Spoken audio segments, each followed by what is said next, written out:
So yeah, you're Scott. Me and Scott haven't spoken before, but full disclosure, me and Vixie have known each other a while. So Um, Scott on the left, Vixie on the right. Would you like to? Uh, Look, are we live? sorry. Are we live? Yeah, you're live. Oh my gosh, hi people. I didn't know I was live. Um, Yeah, I'm just. there is a person in the background. They are playing potentially copyrighted material. Is that okay? Yeah, that should be fine. Um, Uh, yeah, I shouldn't worry about it too much. I mean, um, I download the streams pretty much straight away. So swap the two windows just in case. Like put in. There we go. Now he's gonna have a game on one side. That way you're basically streaming. You're double streaming now. double streaming. Yeah, you're streaming. You're streaming old school RuneScape in the back now. That's the way forward, I guess. That's the way Oh, forward. did I? Did I solve it? Man, I am all the way on this side though. That's totally fine. As long as we can see your face, it's all good. I can adjust other things. All right. Man, you're good at adjusting things. Oh my gosh. Oh hell. It's gonna. Yep. Nope. We're good. We're good. We're good. We're good. We're live. We're good. We're live. We're here. We're here. We're queer. We're anti-fair. Okay. Most of us are queer. All of us are queer. I can't see your chat. I'm gonna go to your chat. Send me a link. It's gonna... it's pretty quiet in there at the moment because I literally did this completely impromptu. Usually I have a bit of a lead up so that we can build up a bit of an audience beforehand, but hopefully people will trickle in. Where's the thing? Share, copy. Oh, just lost 2 people as well. Amazing. Thank you very much for the follow. Whoever that was, I have to look. Head over to Twitter and I'm gonna make a shout out. Oh, there you go. Look at that. Okay. Yeah, make a shout out. Mm-hmm.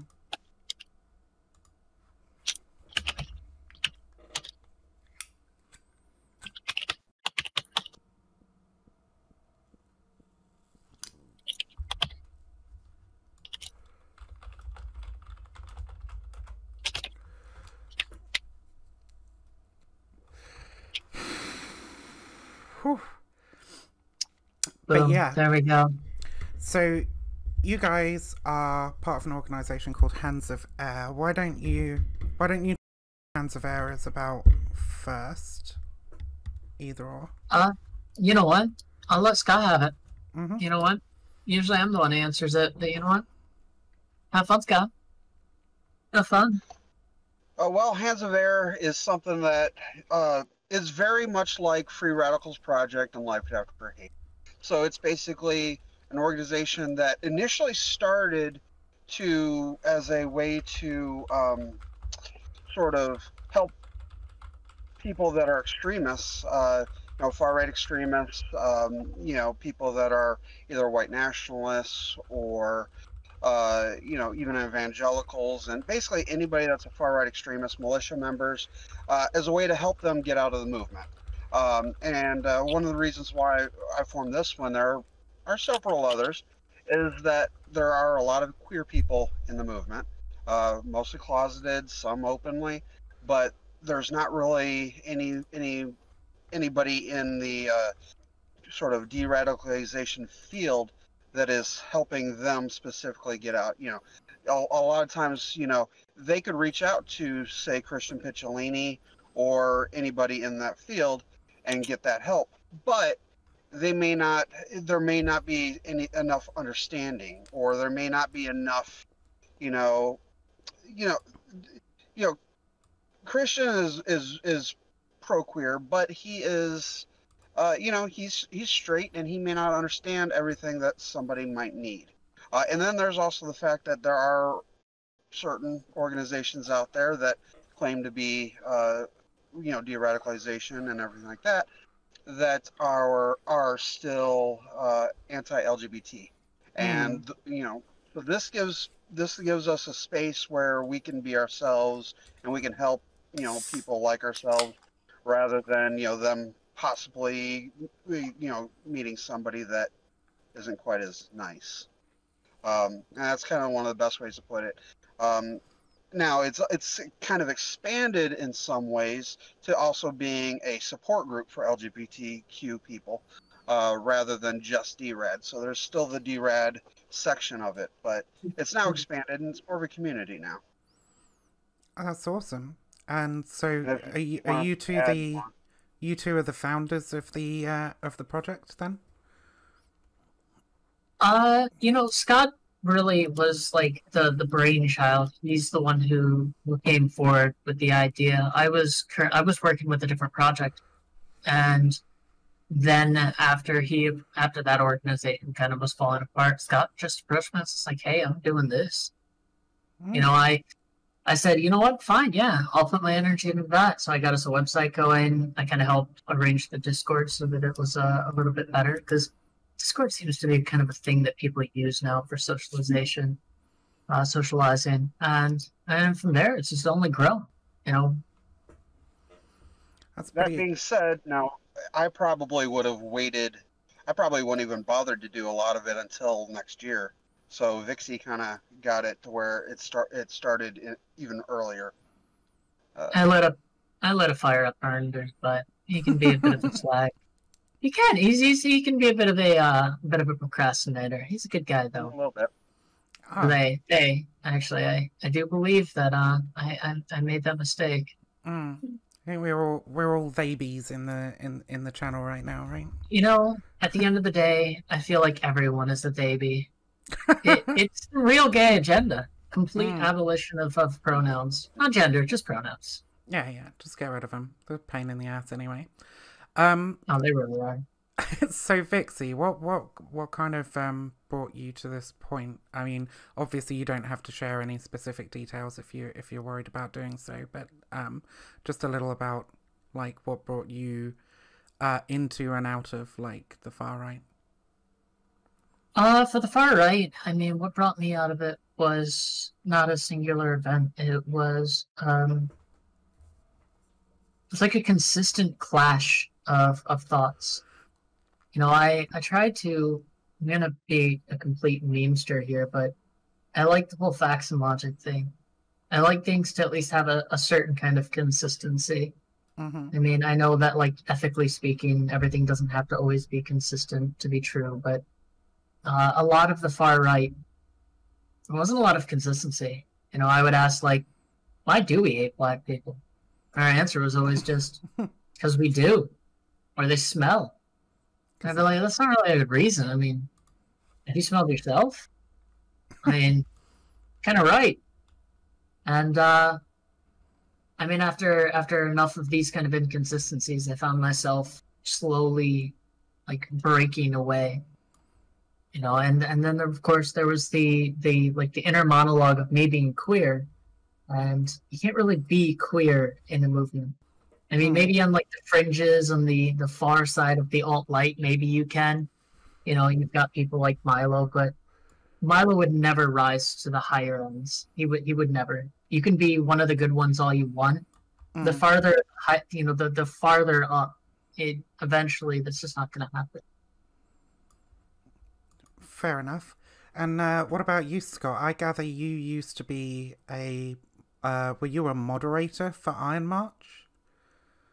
I was a Stormfront moderator. I was a facilitator. So my job when I became a facilitator was basically to facilitate discussion, which I'm generally good at even now. So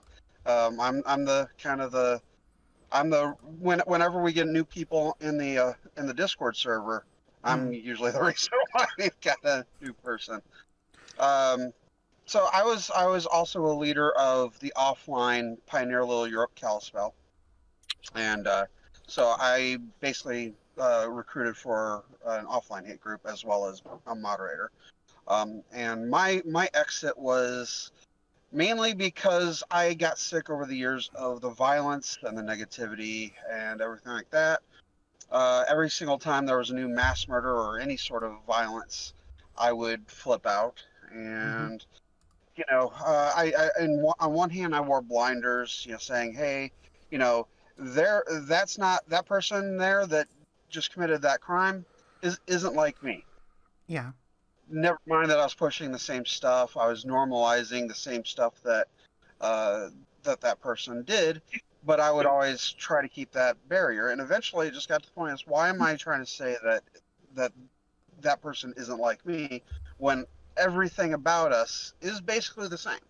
Mm. And eventually, my first ever ban on Stormfront actually happened when I was a moderator. It was Anders Breivik, I see. and um, I basically I was angry because the moderators were basically told to delete supportive posts, and I went to Jack Boot, the editor in chief, and I was like, well, shouldn't we just ban these people because they're supporting mass murder here? And I even pointed out to him, these are the murders of white children. Mm. You know, that was at the time obviously my main thought was, why are we supporting the murders of white children? And it should have been just why are we supporting murders anyways? And that's eventually what it became for me. And I would go and I would go into threads where the support was happening, and I would point it out. And I got banned for basically pointing out the support. Mm. And a few years later, I lost my moderatorship at some point. But then a few years later, a man named David Lineo came to the Kalispell, Montana, to be a part of the PLE, and I refused to vet him because at that point I kind of refused to have anything to do with white nationalists. And he ended up going onto Twitter and threatening to shoot school children. So at that point, I realized there's not that I really couldn't stay in the movement anymore because it's easier to wear those blinders when it's not in your community, and in that case, it had become a part of my community. And at that point, that was my last straw. I left the movement. I was still living with white nationalists for the next year, but then I transferred to Montana State University because I had gone back to college, and I used that as an excuse to finally leave the PLE. And I ended up eventually coming to Florida and getting my degree before trying to go back here recently. But Mm. that's basically my exit right there. Now, initially when I exited, I left quietly. I didn't want to make a big deal about it. But then Andrew England decided to do his Whitefish Troll Storm. Whitefish, of course, is a town in the Kalispell area where I had been, and I opposed that. I ended up getting doxxed because of it, and I got a really funny phone call from Andrew England himself while he was crying. Mm. That was hilarious. I still remember that to this day. But that ended up being when I became an activist against my former associates. Fair enough. I mean, that's a hell of a story, honestly. And it seems to be a pretty common one in terms of recognizing a certain degree of hypocrisy within the movement, you would say. Like, yeah, like the celebration of the deaths of, like, white kids when the preserving of their future is sort of the fundamental tenet of being a white nationalist, right? Yeah, the same people that'll say the 14 words support their deaths. It's you can't figure out a reason. But then again, they just white nationalism supports death. Period. It's not an anti-violent movement. And I tried for the longest time to pretend it was, but it wasn't. Vixie, we've kind of lost your camera. Do you want to try like stopping streaming and then starting again? Just give it a go. Yep. No worries. I'll be right back, guys. Yeah, and so, Lord, what was it that drove you into the movement in the first place? Then, Scott. There we go. We got Vixie. My interest. There we go. Welcome back, Vixie. My interest in the movement was 2004. I don't remember what necessarily I was doing, but I was just surfing the internet one night after work. I was also had just kind of had to leave my house because it had been destroyed by Hurricanes Charlie, Francis, and Jean.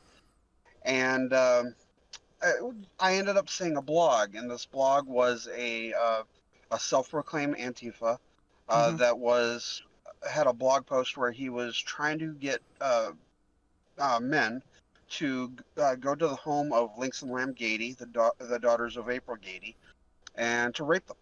And I saw that, and I had no idea anything about their beliefs or anything like that, but I thought that was just horrible.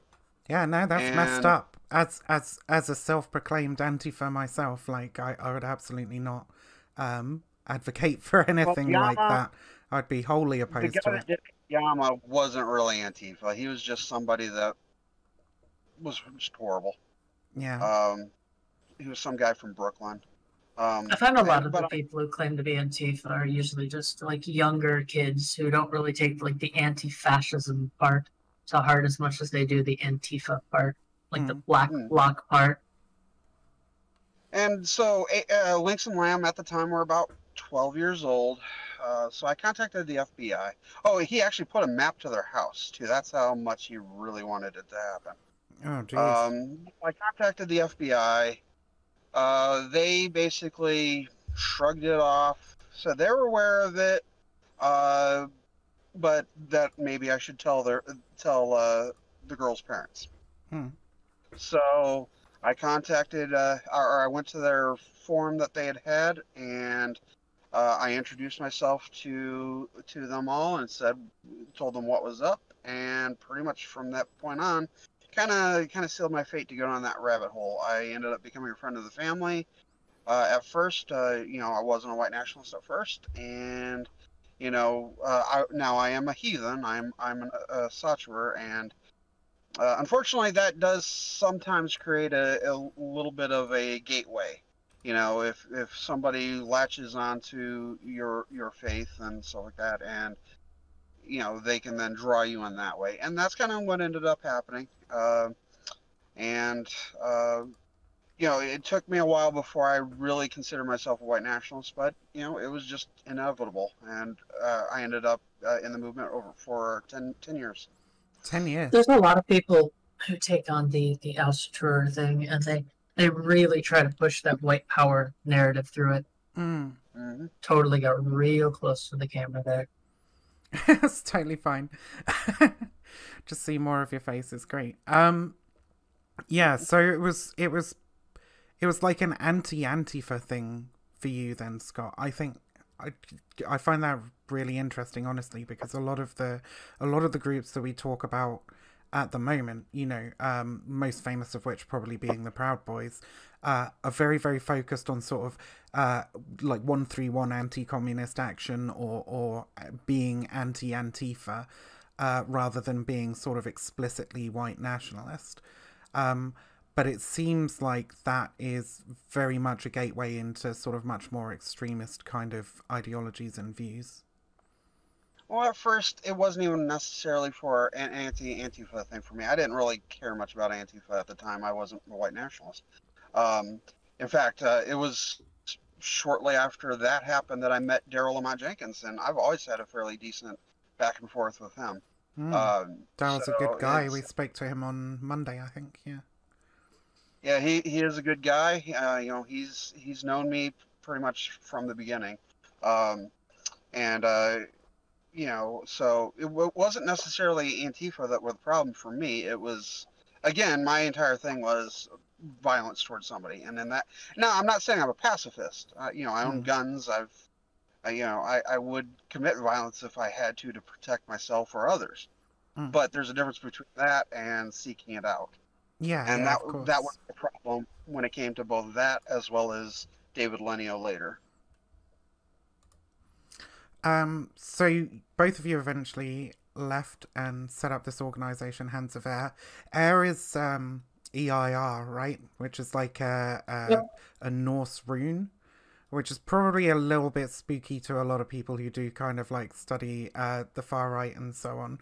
And you're both pagans, or heathens, I think you describe yourselves as, right? Pagan heathen, yeah. Yeah. A correction though, Eir is actually a goddess. Ah, It is close to one of the runes.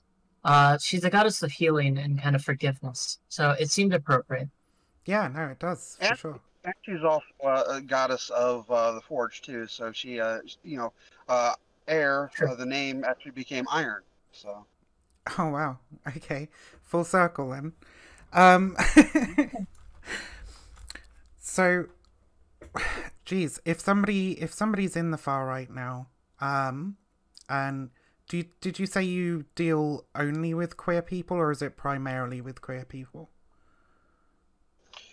Kind of our focus is queer people and pagans and heathens. Mm-hmm. But we will work with anybody that's willing to work with us. Yeah. So yeah, Yeah. if somebody that's evangelical wants to come to us, we wouldn't judge them or anything like that. So anybody can work with us. I on top of Hands of Eir, I also volunteer with Free Radicals Project itself, Mm-hmm. Yep. which is our kind of big brother organization. That's Christian Picciolini's organization. And I And work on a lot of side projects for like people who have left movements like the incel movement, and I work heavily with men's lib movements. Mm. So I mean, the organization really it focuses on the LGBT, but it doesn't really necessarily hone in on just that. mhm.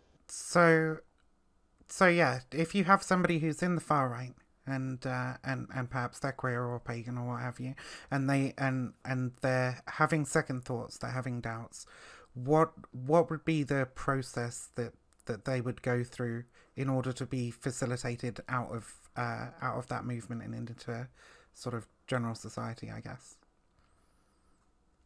Do you mean what we do to help them, or what they would do to get out of it?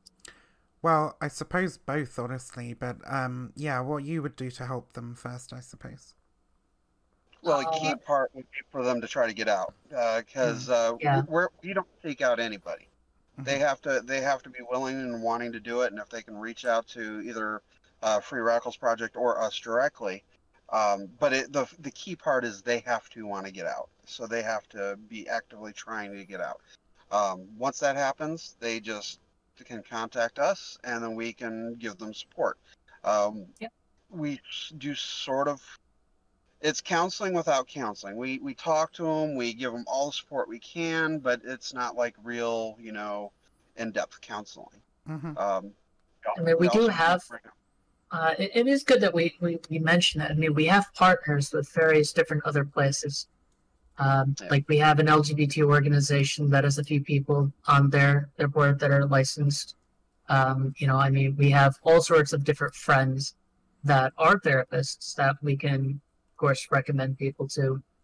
And so, just because we are not licensed therapists doesn't mean we don't know other people individually. And of course, we also work.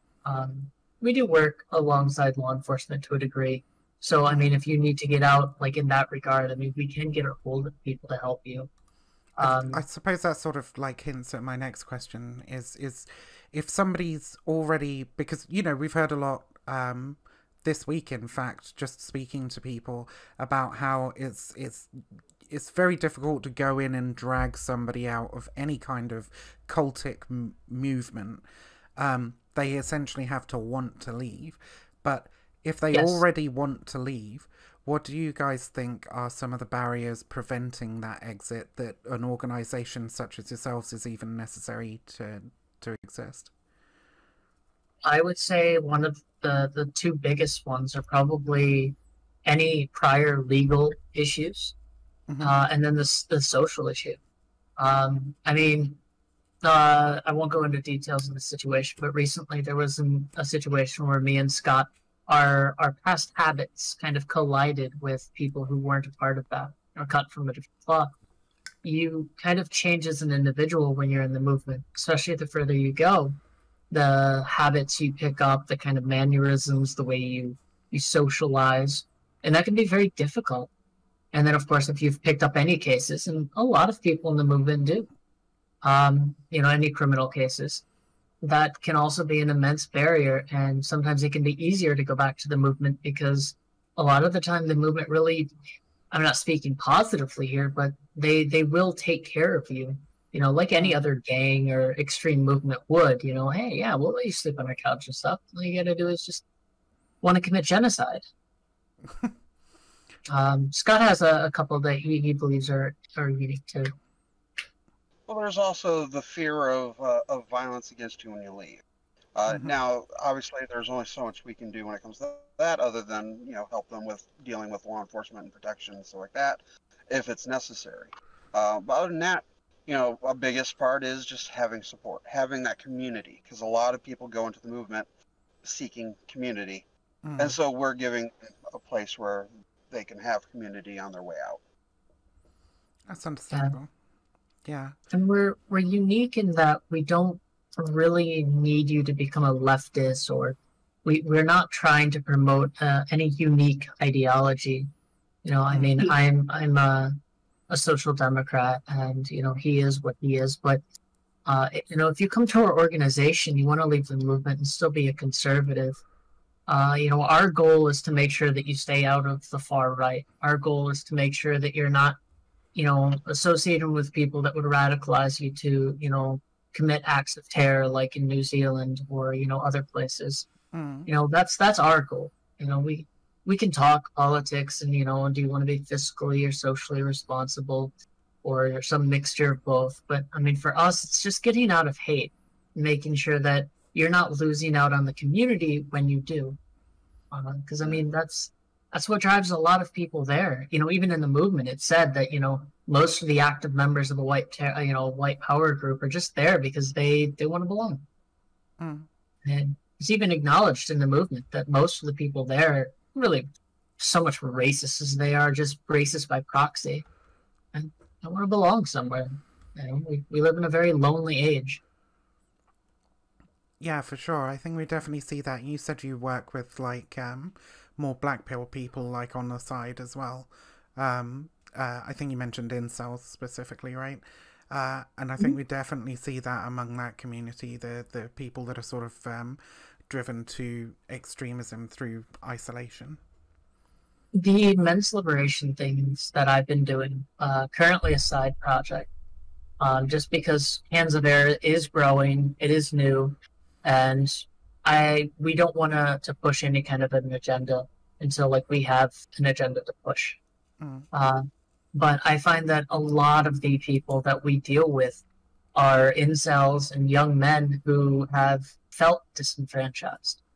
And I learned this recently. I imagine the audience has heard of the straight pride parades that went on, right? Oh yeah, of course. Well, I attended one of them. I said, you know what, fine, I'll attend it. Fine. You know, I've said it forever. You know, if you wanna throw it, fine, just do it. Don't be a Nazi. I mean, preferably just. And a lot of the people that went to these, they came back realizing there's a lot of Nazis here. Yeah. There's a lot of Nazis here. This is a thing I have a hard time convincing people of who haven't actually been to or researched the straight pride parades, is that, you know, you have the Happy Fun Time America dudes who are like who used to be part of Resist Marxism, which was like, you know, notorious for having a lot of neo-Nazis within its ranks, and then they're sort of palling around with people is it the Aryan Wolves? I forget. God, there's just far too many of these groups. But that's the point, right? The names are always slightly like that. Yeah, but it's all like part of this same milieu. We love the word milieu on this channel. It's all part of that same what is social milieu? Educate me. The milieu is the social environment that one exists within. Okay. Yeah. So it's sort of, and I already know that I would mispronounce it because I know the word. I mispronounce it every single time I say it. So. It's a good word. All right. Yeah. It sounds like it. I mean, you know. Yeah. Sounds like something you'd want to know. I am antsy. I can't stay still at all. That's totally fair.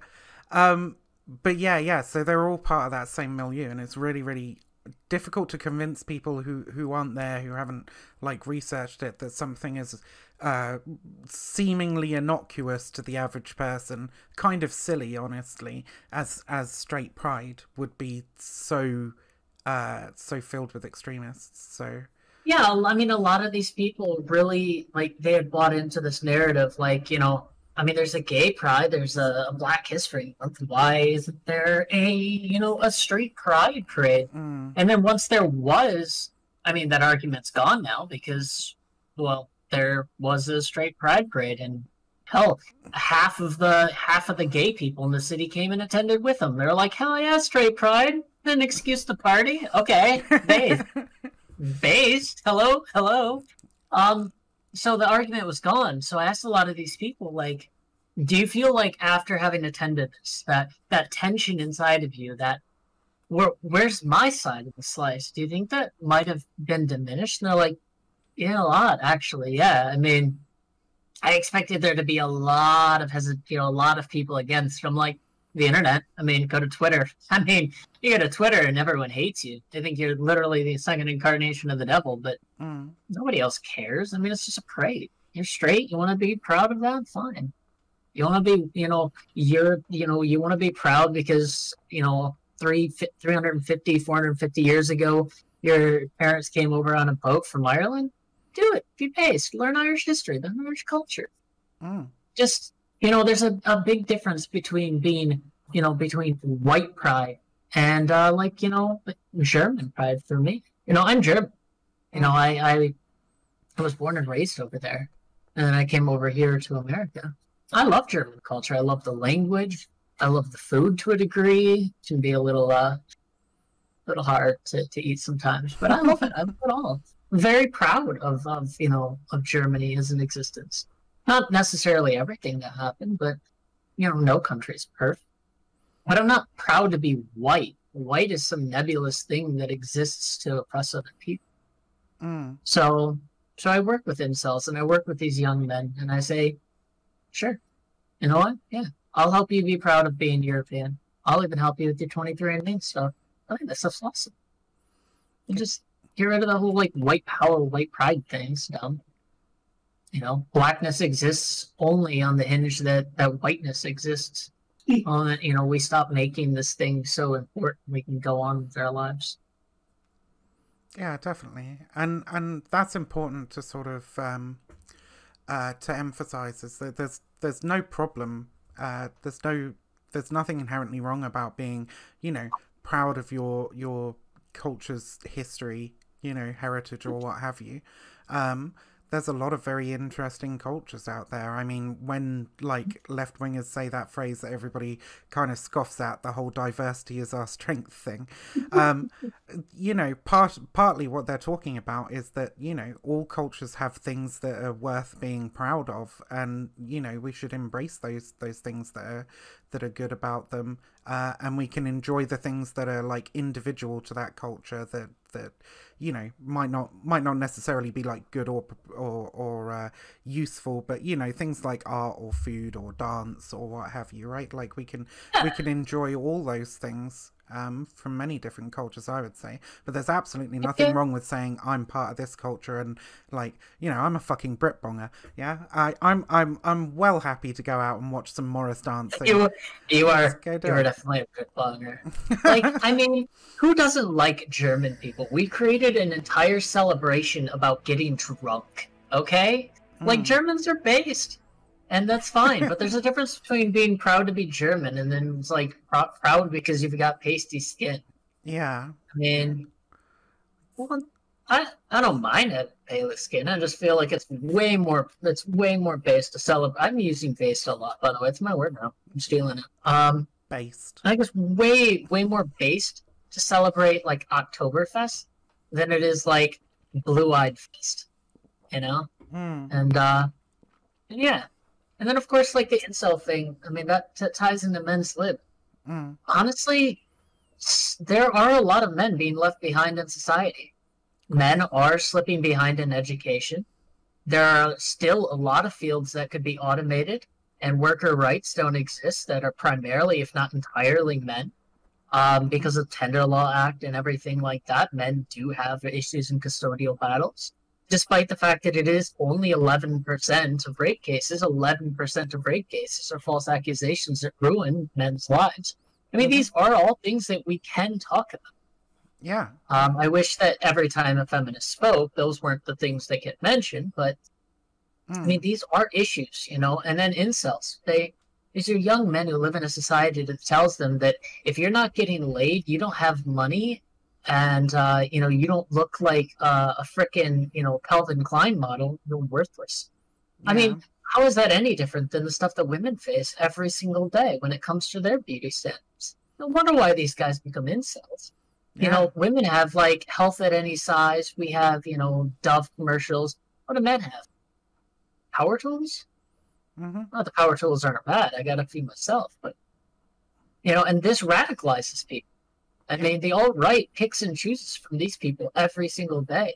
And I think one of the things that really doesn't help is sort of the it's the feedback loop between those sort of really extreme men's lib type people like incels or anti-feminists who come out with a lot of aggression, a lot of hate and so on, and then the mainstream media feeds back with things like the whole response to the Joker movie, for example, that SNL skit with that woman singing White Male Rage. Like, if you're a disenfranchised young white dude who, like, genuinely is having a lot of problems fitting in with society, like, can't get a girlfriend, can't get a job or whatever, and is just feeling like shit, somebody going up on national TV and mocking you for being angry about your situation does nothing but confirm that the world doesn't give a shit about you. Do you know what I mean? So I think we as a society have to be, you know, both the mainstream who are opposed to these movements have to be more empathetic towards why people move towards them, and then those people who are in those movements need to recognize that if you're responding with aggression, with extremism, with like hardcore fucking doomerism, people just don't want to, they don't respond well to that, right? You need to make your case in a in an eloquent and persuasive way rather than just fuck you world, you know? Yeah. You know, I mean, go ahead. One thing that a lot of people in the media, as well as just in general, don't kind of understand is whether it's incels, whether it's white supremacists, whether it's militia, whether it's, you know, no matter who it is. Give me one moment. Like corner, if they feel like they're backed in a corner, they're not going to be able to get out. Things are never going to change. So, you know, if you back that incel or that white supremacist in the corner and you don't listen to their grievances and then try to help them get out, you know, try to help them solve their grievances in a way that actually works rather than just letting them keep grieving and then feeling like nobody's listening, they're going to stay white supremacists, they're going to stay incels, they're going to stay angry, they're going to stay possibly violent. You know, that's what you need. You know, now I don't necessarily, you know, mean that people have to always embrace, you know, incels or white supremacists or anybody on the far right. You definitely don't have to do that. But sometimes you kind of got to give them that little way out. Yeah. So they can get out. Yeah. I mean, I do always say that I think that the primary focus has to be on sort of preventing violence and preventing movements from being able to recruit further into their ranks. So that does mean trying to combat them, trying to fight their ability to recruit, trying to fight their ability to be platformed, and so on. But there does always have to be that door, I think. And that's what, you know, groups like yours I think are really useful for, is that, you know, it's not a sense of going in and trying to force people out of the movement, but it is that place that they can go to if they choose to leave. I mean, there's I've had run-ins with that. After I had run-ins with them, a couple weeks later they sent me a message saying, I apologize for the run-in. You know, I'd like to talk if you want to, and I've had really good conversations with people I was actually hostile with, because I also don't hold grudges too. So that's kind of a big thing. Sorry, Vixie, I didn't mean to interrupt. No, that's completely fun. I mean, that's the whole nature of this thing. I mean, I used to be a streamer. Being interrupted is kind of part of the game. Yeah. like I do want to say, like, because I mean, clips exist on the internet. Like, you know, if you're going to like incel, you know, like incel forums and stuff like that, they're like calling you like Stacy and stuff. Like, you don't have to like talk to this person. You know, my firmest belief is that you should only try to help those who try to help themselves. If somebody's an active incel, I mean, that probably means they're very likely an active misogynist. Yeah. Seeing as that, you know, the incel movement and the alt-right parallel, and they're probably also an active racist, transphobe. I'm not going to ask a transphobe to go over and try to like have a decent conversation with an incel.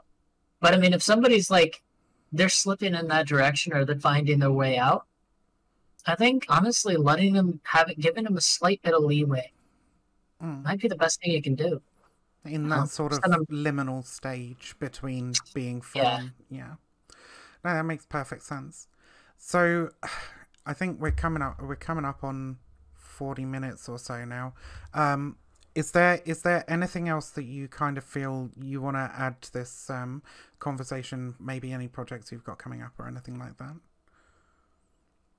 I mean, for me, I have a side project I'm working on. It's not affiliated with Hands of Eir, but I'm working on a men's lib project. I want to create kind of inevitably in 10 years, a national men's lib movement that can offer things like shelters and escape from abusive situations and kind of try to teach a bit more of a, I don't know, like a mindful masculinity. Also, I want to answer one of your chatters, Scrublord. Sure. A Tea Party conservative. What I know of them, you're just you're socially liberal, fiscally responsible. Like that's kind of what it is. Assuming that's what it is, no, I don't think you need help. I mean, I may not agree on how to go about financial things, but I mean, as long as you're not like a racist or some raging anti-feminist or sexist, rather, I could say, because there are some things about feminism I disagree with. Then yeah, I don't think you need help like you're mentally ill. I think that you have a potential to be radicalized, but no, probably not. I don't think you're a broken person because you have political beliefs that are different than mine. I don't know if the two people here agree. I mean, I'm kind of a liberal. Scott's kind of that leaning left, and I've known Vivian a long time, and I feel like Vivian has different ways of saying it. Vivian will probably say that, you know, you're something else. Do I need help? Yeah, I do. I've drinking so much caffeine right now. I'm bouncing all over the place. Politically, not really. Probably use a joint. Or a hug. I could always use a hug. Hugs are great. But yeah. But do I need help? No, I need help only as much as you two. You know, I'm not like Scrublord, maybe you're new or something, but earlier I said that, you know, Hands of Eir isn't here to make you into a liberal or a lefty or anything. We just want to make sure that the alt-right, neo-Nazi movements and stuff like that stop radicalizing people into inevitably committing acts of aggression and terror. You know, and I'm going to say it right now. This is a point where I'll disagree. Like, all of the people out there, all the black protesters that are looting and rioting, y'all are fucking dumb. You're making the left look stupid. That's not to say Black Lives Matter or anarchists are bad, but all you that are just stealing shit, fuck off, man. Stop spray painting stuff everywhere. It's not doing anyone any favors. Well, I mean, I think we'd probably disagree on that slightly, but that's a long conversation. You know, it is. I'm not going to get into, but it does show that like there are a huge amount of people in the United States who do think just like you do. To be honest, Vixie, like there's no denying that like it is definitely an optical minefield. Engaging in sort of direct action that turns out to be violent or destruction of property or what have you. I mean, yeah. Like, I'm not saying that, you know, people shouldn't be angry. Like, this idea that like people are like grouping up in the streets and they're like shaking on fences and they're angry. No, that's fine. Black people in this country have had a long history of reasons to be angry about, and naturally things are going to get broken. But I mean, there's a couple things here and there that I'm agree with. You get Vixie also kind of understands there's a difference between property damage and harming somebody, murder or anything like that. So yeah, like I mean, it sucks, and I know that a lot of like the more libertarian property rights people are gonna disagree with this, but I think there's a very big difference between standing on somebody's neck for 8 seconds, regardless of his drug or criminal history, and a Starbucks getting burned down. I mean, yeah, I think we'd all agree with that at least. Yeah. What about you, Scott? Is there anything that you'd care to add on to the end of this, or any side projects or something that you have going that you'd like to make people aware of? My biggest project right now is trying to find a place to live. Montana, unfortunately, is a bust because everybody's trying post-COVID blues. Everybody's trying to escape COVID, so they're going to Montana. And so those of us that want to, actually live there, because, that's where I was, for a long time, there's no homes available. It's right now a housing desert. So unfortunately, at the moment, I had to go back to Florida to my property down here to, wait for 3 months before trying again. I'm probably going to go to Seattle next time. But other than trying to figure out a place to live, I'm also on the steering committee for Free Radicals Project, and so I'm trying to help that organization find its place even more and get a direction that it wants to go to, because that would just help Hands of Eir a lot.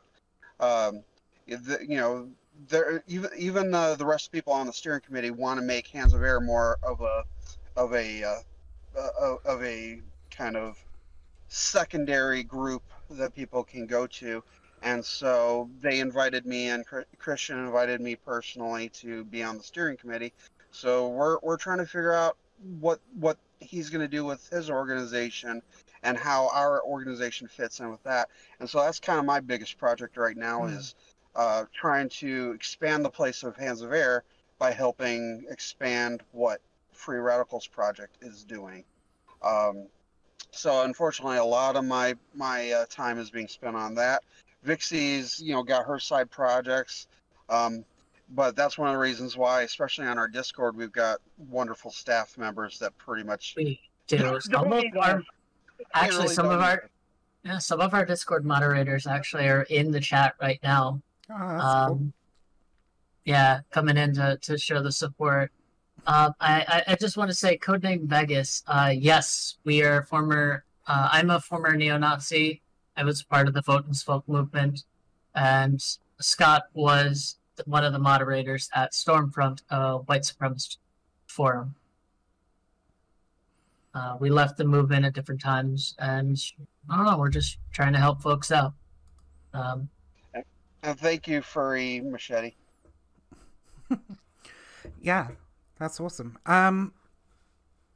Yeah, so with that, I don't really know if there's anything else to sort of add on to the end there. If there's like any questions from chat, feel free to type them in and so on. I suppose the last thing I would say is like, do you have any advice for people who are seeing their friends or family go down this route towards like extremist movements? Be they sort of more heavily on the cultic side like QAnon or sort of white power or what have you. Is there anything you can say that might be good advice for somebody seeing their family member or friend go down that path? Consistency and support. I find a lot of people, they end up going into these because they're angry or, they're lonely. And if you can try to be somebody that they can vent to, and let's say they picked up some nasty terms from 4chan or 8chan, they start dropping like an N-word, focus more on the real problem. The real problem isn't that they hate black people. I mean, if you get angry at them for that, that's all the conversation is going to be, and you're going to reinforce that anger at black people. Just let them vent. I find that, a lot of the people who come to the movement, if they had just been able to vent, and then you can reason with them after they're not angry, I honestly find a lot of the time that probably it'd be better. Mental health is another one, so encourage psychotherapy. I mean, nobody likes to hear it, but honestly, paying a therapist to listen to you bitch for a couple hours is probably the best thing you can get. I mean, outside of that, maybe try to debunk a few things, but I mean, if somebody's walking down that JQ line, you can throw statistics at them all they want. I didn't care about statistics. I didn't like black people because I didn't like black people. I didn't care about statistics. Statistics were just a recruiting technique. The best thing you can do is just try to show them that they're wrong through action. Scott? Yeah, I often find that there's generally a lot of underlying issues. If you're seeing somebody go down that route, it tends to be due to like other sort of issues in their life, frustration, isolation, and so on. Like the amount of people we're seeing move over to extremism during the pandemics, for example, like I think is just because people are isolated with a hell of a lot of time to spend on the internet and not feeling great about things. So if you can address the things that are like wrong in their life and offer some degree of support in that way, I think it can help stop them from going down those kinds of routes. What do you think, Scott? I agree 100%. Sorry, I was actually only barely paying attention because I was trying to log into Twitch. So. Oh, that's all right. Oh, yeah. We're gonna be we're gonna be finishing up here now anyway. I should think. I have to get off because I've got another panel on free speech. That's gonna be amazing fun. Oh, yeah, amazing. right after this, right? Like. Oh, that sounds absolutely wonderful. I'm gonna, for all the people who still have questions for us, I am a absolute social butterfly. I could use all the talking in the world. I'm gonna drop my Twitter in the thing. Yeah. Drop your Twitters in the chat. Like I can definitely answer all the questions. Scott is very busy because right now, we've got a website and everything, but Scott is about to drop a ton of money and a ton of time to actually make us into a 401, 501? 501c4 and all that. 401c. 401c. I'm sure it's numbers and letters, man. Yeah. One of those charity organizations. Yeah. I can say this for anyone that's watching. If you know a young man or somebody like that, I have an endless supply of names I can throw your way who are in support of men's lib. Men's lib is basically everything that MRAs could have been if they weren't so sexist. So I will talk. I will let you talk my ears blue. I will let you throw slurs. I'll listen, and I'll hope that can help you not be radicalized. Because you know what? If I don't listen, some neo-Nazi is, and I don't think they have the best interest for you. Well, this will go up on the YouTube as well with all the other interviews. We spoke to Daryl Lamont Jenkins on Monday, Sarah Hightower and Caleb Kane, I think, on Tuesday. Wednesday I had the day off because somebody postponed on me. And yesterday, God, I can't even remember. I've just spoken to so many people. Oh, it was Annie Kelley from the QAnon Anonymous podcast. Wow, I remember when you just got started. You had nothing going. And now you're all talking to people. You're talking to Destiny. And did you talk to Vosh, I think? Oh, me and Vosh have a long history. We don't get on particularly well. So that's another reason if you're on the far right, you can check out. Yeah. I watch him. I've even had a couple conversations. Just because I'm not a streamer or anything, it tends to be a little bit more difficult to talk to these people. Yeah. It's one of those things. You just spend a lot of time in these spaces, and eventually you bump into just about everybody. Oh yeah, inevitably. Yeah. Anyway, thanks guys for coming along. I've got about 5 minutes till I have to fuck off to Chudlogic's channel to go and Chudlogic, huh? Yeah. He's a cool dude, honestly. Like, I think I'm actually subscribed to him. if you're a conservative, maybe. it's worth hanging out in his chat as long as you're not going to be a dick, because I think he addresses things in a way that, like, people who are more conservative or, you know, not necessarily far left can at least understand, even if they don't agree. Yeah. And he does a good job. Anyway, thanks so much. I'm gonna hang up on you now and be an asshole. But you guys have a great day. I'll put piss off then, you freaking Brit bonger person. You can you could call me anytime, Vixie. But I'll put all your socials and shit in the thing on the YouTube video anyway. So I have a great night. Number, remember? I could call you if I wanted to. We've been friends forever. You're gonna have to hang up eventually. You can't keep. I'm gonna do it. Okay. Bye now. Thank you so much.